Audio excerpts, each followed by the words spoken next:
Bienvenue sur Let's Go Digital, le podcast du MBA MCI, le MBA Marketing Digital et E-Commerce de l'Institut Léonard de Vinci.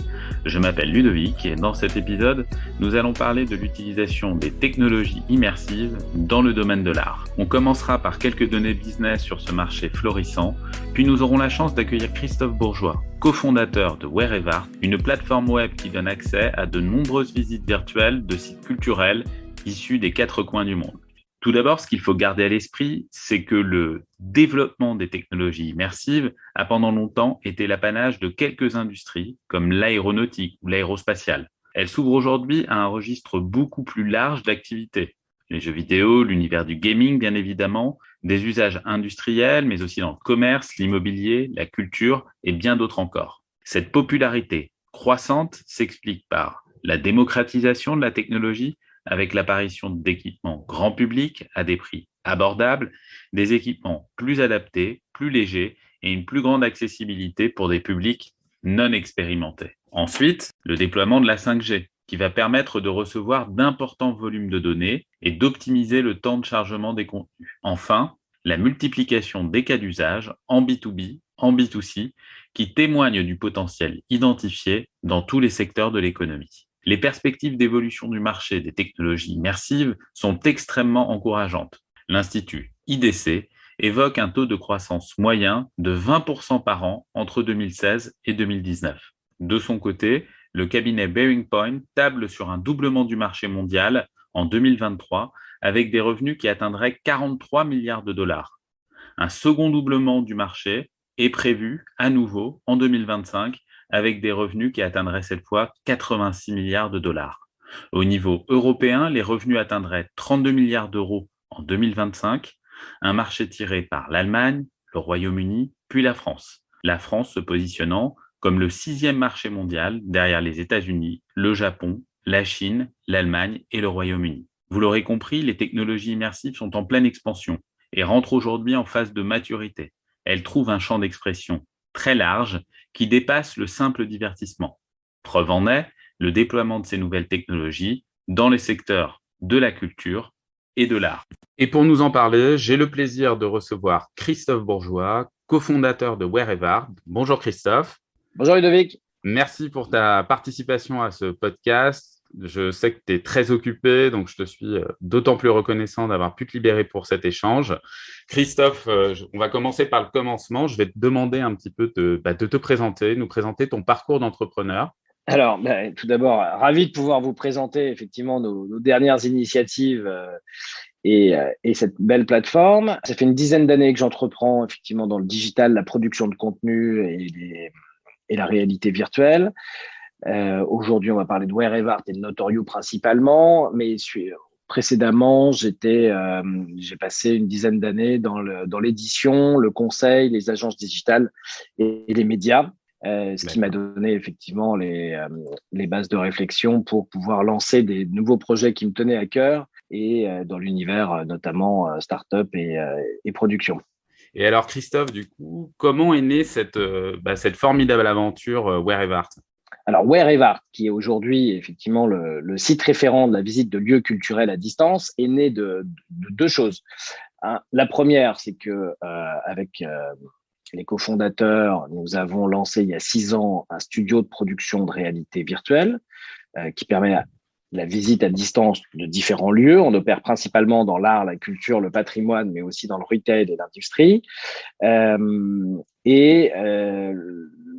L'initiative est née du fait de regrouper, telle une bibliothèque, l'ensemble de ces initiatives immersives pour pouvoir faire en toute modestie et avec toute l'humilité que ça doit comporter, mais un Netflix de l'art immersif, c'est-à-dire de pouvoir aller sur une plateforme et choisir une visite qu'on souhaite faire et avoir du choix et de regrouper des initiatives que nous ne sommes pas les seuls à produire. C'est-à-dire pour confirmer l'exhaustivité du choix. Super intéressant. Et quelles sont les motivations finalement des lieux d'art à vous confier la réalisation d'une visite immersive ? Alors, il y en a plusieurs. La première, c'est effectivement d'élargir l'audience.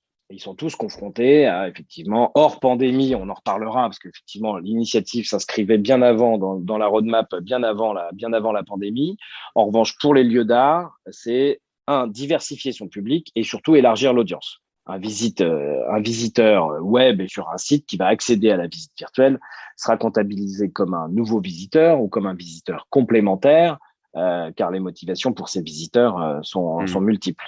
Ouais, on imagine que l'art immersif, ça intéresse un public assez large. Justement, c'est les utilisateurs de la plateforme, en fait, c'est quel profil? Alors, les utilisateurs, tout d'abord, ils y trouvent une vraie plus-value parce qu'en fait, on est tous des publics empêchés. Et il y a dans la fondation même de cette initiative, il y a vraiment la démocratisation de l'accès à l'art en général, ce qui nous motivait déjà sur des sujets notorious auparavant. Que ça soit la distance, l'argent ou le temps, ou même les connaissances, on est tous des publics empêchés quelque part. Parfois, on a la chance d'être dans des grandes villes, proches de musées, etc. Mais il n'empêche qu'on est toujours éloigné potentiellement de l'accès à l'art. Le fait de trouver une plateforme qui regroupe toutes ces initiatives, c'est un vrai bénéfice. Donc, les publics sont bien évidemment multiples. L'enjeu ici, il est de leur donner les bonnes clés de lecture et surtout des clés de lecture adaptées à chaque exposition. C'est-à-dire qu'une personne qui a fait 35 ans d'école du Louvre, qui visite 5 expositions par semaine, n'aura pas du tout les mêmes clés de lecture, évidemment, qu'un jeune de 12 ans qui va pour la première fois au Quai d'Orsay.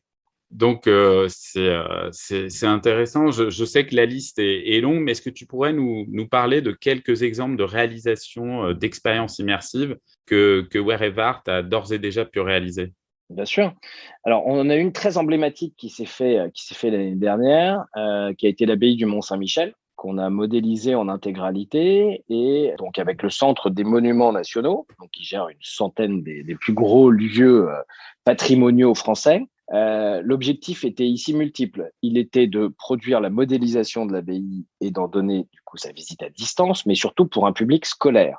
Ce qui fait qu'on avait une personne qui était détachée à l'abbaye du Mont-Saint-Michel, qui reçoit les scolaires sur place et qui a permis de créer le parcours de visite pour les scolaires. Et c'est-à-dire que ça a été diffusé dans 120 pays à tous les publics scolaires français, étrangers, par cette personne, donc du coup, qui est une professeure détachée de l'Éducation nationale pour le Centre des Monuments Nationaux. Donc ça, c'est par exemple, c'est une production qui a eu plusieurs versions. Une version grand public, une version scolaire classique et une version type escape game où pour motiver des publics jeunes, là quand on entend jeune, c'est-à-dire que les premiers c'était du CE2. Au CE2, l'idée c'était de pouvoir suivre un chevalier à l'époque et de pouvoir se balader de pièce emblématique en pièce emblématique afin de limiter forcément les informations données potentiellement dans chaque pièce, mais de savoir où se trouvaient les moniales, se trouvait l'abbaye, se trouvaient les cachots, comment a été construit effectivement, par exemple, le Mont-Saint-Michel.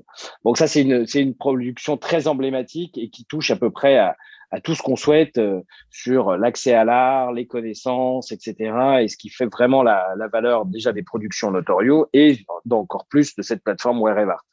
Un deuxième exemple, ça a été le MUSEM. Le MUSEM à Marseille, qu'on suit régulièrement. Pourquoi? Parce qu'on a quand même un vrai rôle à jouer dans la transition, la transformation digitale de ces institutions culturelles qui ne peuvent plus attendre le visiteur effectivement physique pour prendre un ticket, mais qui doivent se doter de nouveaux outils pour de nouveaux publics ou pour des expériences complémentaires, parce que souvent on a des visiteurs sur la plateforme qui ont passé 2 heures dans un musée, on va dire très chargé, très bien expliqué, etc., qui n'ont pas pu lire tous les panneaux, tous les cartels ou autres. Donc ils viennent revisiter en prenant le temps chez eux, seuls, en famille, ou etc. Donc là, par exemple, pour le MUSEM, et ensuite, effectivement, on peut prendre le Louvre d'Abu Dhabi, où on a donné la possibilité, avant toutes les festivités de cette année, de visiter à distance, de recréer l'ensemble des cartels, le parcours d'exposition avec le commissaire d'exposition sur place, ce qui nous donne quand même beaucoup de matière à explorer. C'est passionnant. Sur une exposition classique, on imagine bien les problématiques qu'on peut rencontrer de transport ou de logistique des œuvres. Quelles sont les grosses difficultés à monter finalement ce type d'expérience virtuelle? Alors, de notre côté, il n'y a pas tant de problématiques que ça. On a développé de nombreux outils ces dernières années pour faire face à peu près à à tous les cas de figure. Les cas de figure sont multiples. Certes, parfois, on a l'impression que c'est effectivement des lieux qui ont été préparés pour, mais c'est plus la préparation du lieu en tant que tel. Mais la difficulté revient pour le lieu, surtout, à préparer cette exposition et à la produire. En revanche, donc certains lieux sont habitués à accueillir du public. D'autres que nous modélisons sont fermés au public pour différentes raisons. Mais parfois pour des normes de sécurité, des normes d'accessibilité, etc. Donc c'est là qu'il faut effectivement, on accède parfois à certains châteaux abandonnés par drone pour modéliser en drone ou en drone 3D avant de rentrer dans le lieu et de venir avec une caméra scanner. Mais on n'a pas tant de difficultés que ça, à part effectivement organisationnel et gestion de projet. J'imagine que la durée des projets dépend totalement de l'envergure de la mission. Maintenant, je ne sais pas si, on va dire en moyenne, généralement, le montage d'une expérience immersive, on se parle de mois, avoir une idée un petit peu de la durée pour développer ce type de projet, en fait, entre la prise de brief et puis le livrable, finalement. Alors effectivement, tu as raison, tout dépend de la superficie et de la complexité, mais en règle générale, on est sur la production pure, au-delà de la préparation naturellement, mais une fois qu'on est prêt à opérer sur place, sur un lieu entre 500 et 1500 mètres carrés, on est sur une demi-journée. D'accord. On a une demi-journée de captation pure. Quand on dépasse les 500 mètres carrés, on est plus sur une journée ou 10 heures. On essaye que ça soit sur la même journée pour avoir la même luminosité et la même ambiance, parce qu'entre 2 jours sur certains lieux qui sont ouverts vers l'extérieur, c'est un petit peu plus complexe. Et ensuite vient la post-production, le traitement des images et l'assemblage, mais sous une dizaine de jours, l'ensemble peut être prêt pour un lieu existant. Car effectivement, dans les expositions immersives, tu parlais tout à l'heure à juste titre de la complexité de regrouper des œuvres pour des musées et des expositions. Parfois, certains ont de nombreuses œuvres dans les réserves et souhaitent faire une exposition, mais qui n'existe pas dans un lieu physique. Donc, on regroupe ces œuvres dans un espace, comme on l'a fait, comme vous pouvez le voir dans différents projets sur notorio.com, dans des espaces créés de toutes pièces. Donc, on crée un musée. On a créé un musée pour un client qui avait des œuvres. On a créé différentes salles et on a assemblé ces différentes ambiances. D'accord.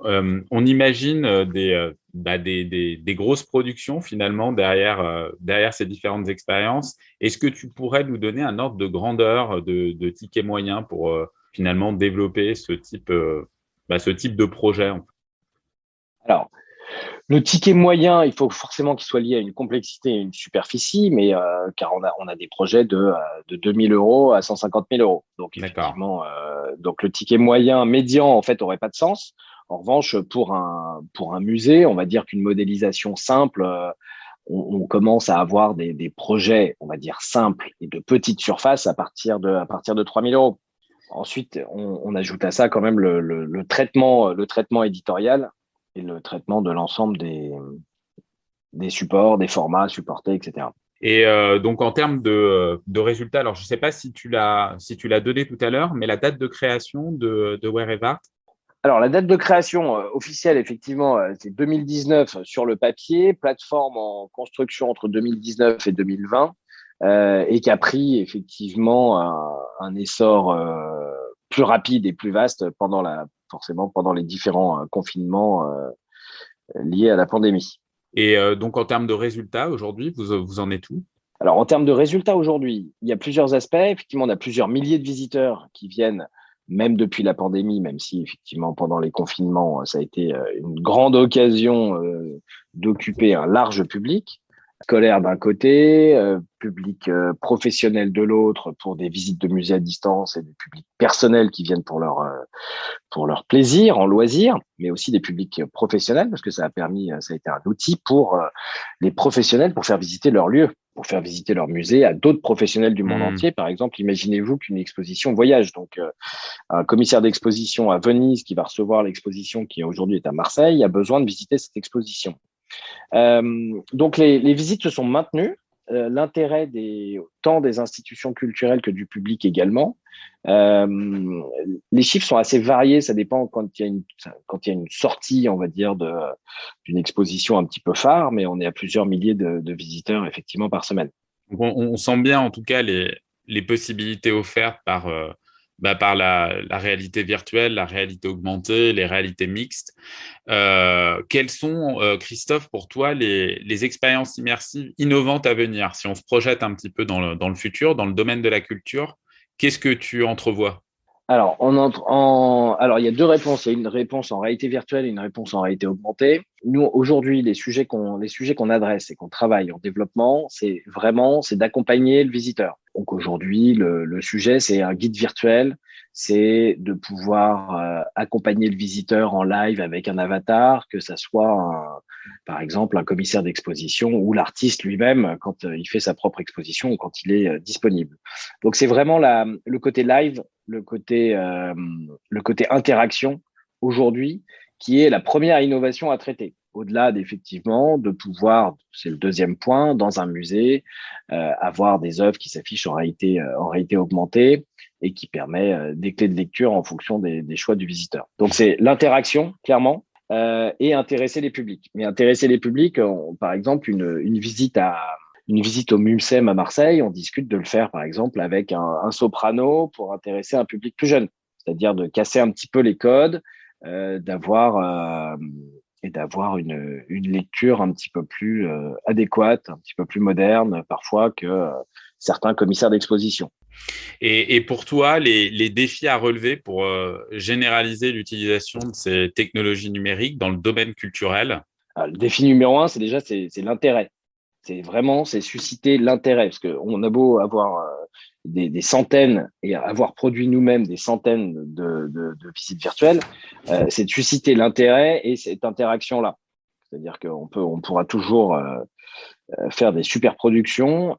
Si on n'arrive pas à parler au public tel que, ça ne marchera pas. Ça, c'est côté public. Côté éditorial, côté institution culturelle, c'est vraiment d'opérer la transformation digitale dans le bon sens et d'arriver à ce que ça soit un complément de visite.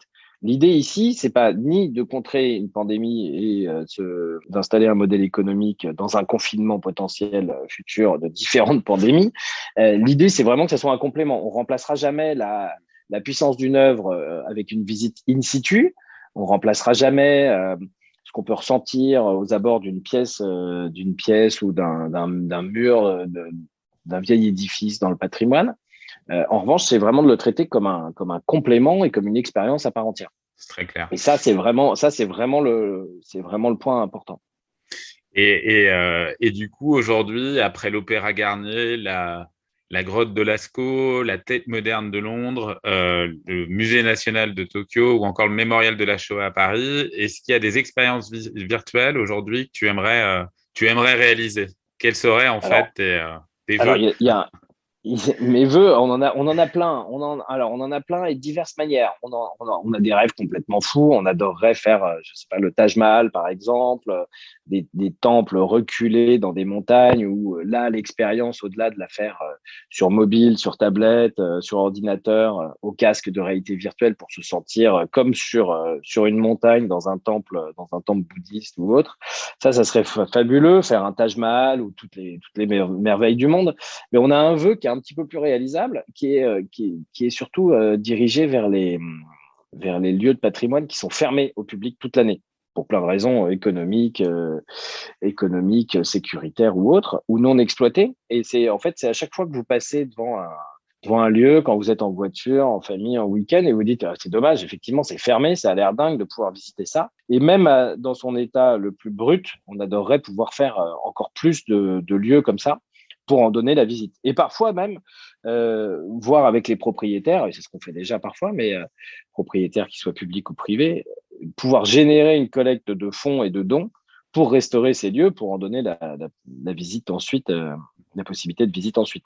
Donc c'est tous ces lieux soit insolites, soit effectivement déjà fermés, ou fermés régulièrement, qui seraient extraordinaires de modéliser.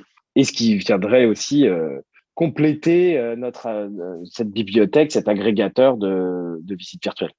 D'accord. Bah, tout un programme. Bah, merci Christophe de nous avoir partagé vision, on va dire, du marché, et puis surtout cette plateforme Wherevart qui, on l'a vu, présente des perspectives extrêmement intéressantes. Peut-être un mot de conclusion pour nos auditeurs. Alors, un mot de conclusion, c'est tout d'abord aller sur wherevart.com, allez vous faire plaisir et découvrir de nouveaux lieux, et surtout rester à l'affût, car bientôt les guides virtuels et les visites en live vont pouvoir être lancés, et surtout rester curieux. Merci pour cette conclusion, Christophe. Au revoir et à bientôt pour découvrir les nouveaux podcasts du MBA MCI.